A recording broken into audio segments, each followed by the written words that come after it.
अभ्यर्थी काफ़ी लंबे समय से अपनी मांगों को लेकर प्रदर्शन कर रही है और 24 अगस्त लगभग 7 दिन हो चुके हैं अपनी मांग को लेकर तूता की धरने स्थल में बैठे हुए और साथ ही आमरण अनशन पे है। पूरे प्रदेश के जो अभ्यर्थी हैं यहाँ पे बैठे हुए हैं और काफ़ी लंबे समय हो चुके हैं इनकी मांगों को लेकर, अभी तक इनकी मांगे को अनसुना की जा रही है। हम बातचीत करते हैं अभ्यर्थियों से, उनकी मांगों को लेकर क्या मांगे हैं आपकी? हमारी मांगे सुप्रीम कोर्ट और हाई कोर्ट की जो आदेश है जो हमारे पक्ष में आया था 2023 में, जब हम लोग सरकार के द्वारा उनको असंवैधानिक तरीके से नियुक्ति दिया गया था और उसको हम लोग चैलेंज किए। सुप्रीम कोर्ट और हाई कोर्ट दोनों में हमारी विजय हुई और उनका आदेश था कि उनके जगह में डीएड धारी लोगों को नियुक्ति देना है तो उनको निकाले, उनका समायोजन किए। उसके पश्चात सरकार हमारी सुध लेने नहीं आई, केवल एक लिस्ट निकाल दिया गया और असंवैधानिक तरीके से साला अलॉटमेंट किया गया, अपात्र अभ्यर्थियों को साला अलॉटमेंट किया गया और आधा पद अभी भी बचा हुआ है। 1316 पद उसमें का और 984 पद ऐसे हैं जिसमें आज तक कभी नियुक्ति नहीं हुई है। तो ऐसे करके 2300 पदों पर भर्ती प्रक्रिया हमको पूरी करनी है और हम यहाँ सभी अन्न जल छोड़ के बैठे हुए हैं और हमारी मांग है, जब तक हमारी मांग पूरी नहीं होगी, हमको नियुक्ति नहीं मिलेगी, तब तक हम बात करते हैं।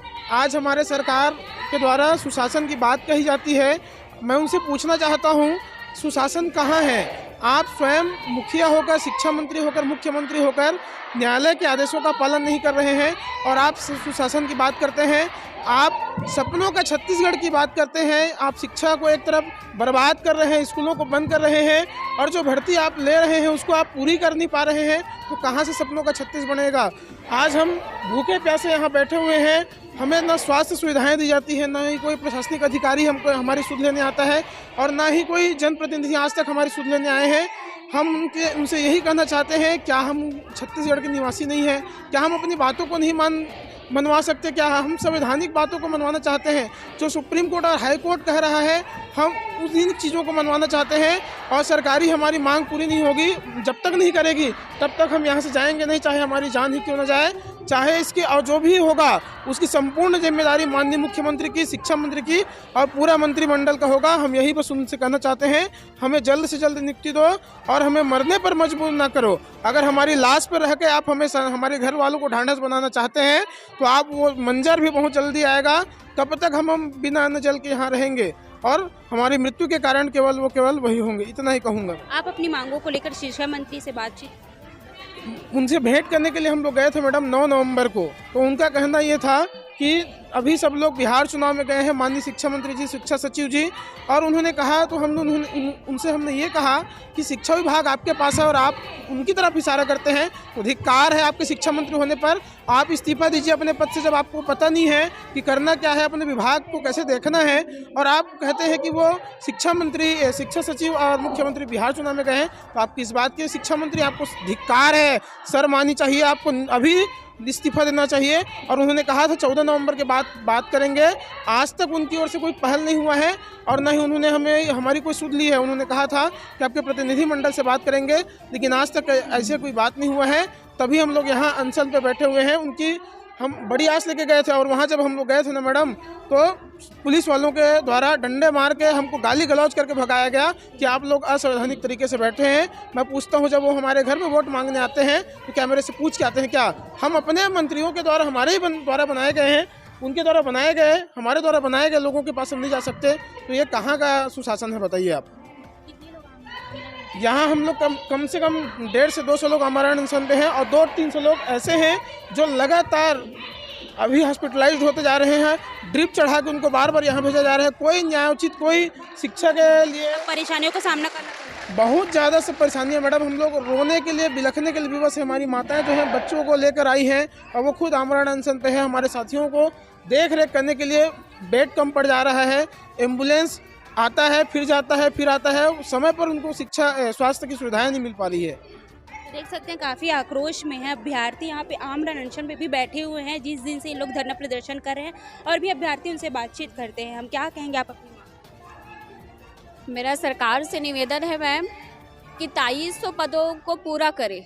मैं जसपुर से आई हूँ, मेरे पेरेंट्स नहीं हैं, मेरे 3 छोटे भाई बहन हैं मैम। अगर मुझे कुछ हो जाता है तो क्या सरकार उसकी जिम्मेदारी उठाएगी? आज 7वां दिन हो गया है, हमने ना खाया है और ना ही पिया है। जब सरकार हमारे पास आता है वोट मांगने तब वो बिन बुलाए आ जाता है और हमें उनको अतिथि की तरह स्वागत करते हैं, लेकिन आज जब हम यहाँ पे पड़े हैं तो हमसे मिलने नहीं आए हैं, हमें पूछने तक नहीं आए हैं कि हम कैसे हैं, क्या हम उनके बच्चे नहीं हैं, हमारे साथ में सौतेला व्यवहार क्यों कर रहा है। हम 2 साल से परेशान हैं मैम। 2022 शिक्षक भर्ती है ये, अभी 26 आने वाला है और कितना दिन हम खुद को समझाएं, हम अपने परिवार को समझाएं। मैं जब भी निकलती हूँ मेरे बहन बोलते हैं कि कब होगा आपको नौकरी, कब हमें अच्छी जिंदगी मिलेगी। हमारे लिए कोई नहीं है मैम कि सपोर्ट करे। मम्मी पापा मैं खुद हूँ अपने भाई बहनों की, इतने दूर से आई हूँ, बस किराए लगते हैं 2000। मैं मांग कर आती हूँ, मैं कितने दिन तक मैं मांगू मैम। मैं सरकार से पूछना चाहती हूँ कि कब हमारी भर्ती को पूरा करेगा, जब हम मर जाए तब। यहाँ इतने सारी बहनें हैं जिनका तबीयत खराब है, होश में नहीं है। परिवार में एक ही सदस्य रह के भी देख सकते हैं आप, सरकार अभी तक इनकी मांगें पूरी नहीं कर रही है। काफ़ी निराश हैं, काफ़ी हद तक निराश हैं, लेकिन अभी तक इनकी मांगों को कोई सुना नहीं है। 2 साल से परेशान हैं ये। और भी लोग हैं, उनसे बातचीत करते, क्या कहेंगे? मैं सरकार से उम्मीद तो रखी हूँ, तभी यहाँ पे आई हूँ। मेरा बच्चा 1.5 साल का बच्चा है, मैं उसको मजबूर कर रही हूँ कोई दूध का बॉटल पीने के लिए। मैं यहाँ पे धरने पे आई हूँ क्योंकि मैं अपने बच्चे को यहाँ सिर्फ बात बस करती हूँ, वीडियो में देख के वो रोते हैं, बस उसके लिए मैं भी लगती हूँ और लगातार से गुहार कर रहे हैं कि हमारी मांगे सुने करके। लेकिन पता नहीं ये सरकार क्यों गूंगा बनकर बैठे कि आज तक हमारे सूद लेने नहीं आए। यहाँ रोज़ एम्बुलेंस आते हैं, हमारे साथीगण जाते हैं भूख से बिलखते हुए, उनको बॉटल दे देते हैं ग्लूकोज का, फिर यहाँ पे ला के भटक देते हैं। यहाँ मेरी कुछ डीएड बहन है जो यहाँ पे ऐसे पड़े हैं कि पूछो मत, जैसे इन कीड़े मकोड़े हो कोई। यहाँ सूद लेने के लिए कोई नहीं आ रहे हैं, सुबह से शाम तक यही एम्बुलेंस का दौड़ा रहता है। बस कोई शासन प्रशासन से एक भी ऐसे प्रतिनिधि नहीं है जो मिलकर हमें दिलासा दे कि हाँ होगा पूर्ति करके। यहाँ माननीय रिकेश सिंह ने विधानसभा में आवाज़ उठाए थे कि कब होगा पूर्ति करे, मतलब भर्ती इनका करके, तो वो बोले मतलब शिक्षा मंत्री ने कि भरेंगे, लेकिन हम लोग समय सीमा नहीं बता सकते। जब वोटिंग होती है तो उनका समय सीमा निश्चित रहता है, रिजल्ट के लिए समय सीमा निश्चित रहता है, शपथ के लिए समय सीमा निश्चित रहता है, लेकिन हम लोग के लिए 3-3 साल से जो भटक रहे हैं, दर ठोकर खा रहे हैं, उनके लिए समय सीमा उनके पास निश्चित नहीं है। तो हम यही जानने आए हैं कि हमारी समय सीमा आप कब निर्धारित करोगे, क्या 10 साल के बाद या हमारे मरने के बाद। और हम लोग यहाँ शपथ पत्र लेके बैठे हैं कि कुछ भी होता है तो उनकी जिम्मेदारी पूरा शासन प्रशासन की रहेगी। और यहाँ तक कि हम लोग अपना शपथ पत्र मुख्यमंत्री जी के पास सौंप के आ चुके हैं कि हम लोग शपथ पत्र यहाँ बैठ कर लेके बैठे हैं कि अगर कुछ भी होता है तो आप जिम्मेदार आप रहेंगे। थे अभ्यर्थी जो काफ़ी दिक्कतों और परेशानियों का सामना करते हुए तूता की धरने स्थल में बैठे हुए हैं, और सरकार है जो कि आंखें बंद करके बैठी हुई है।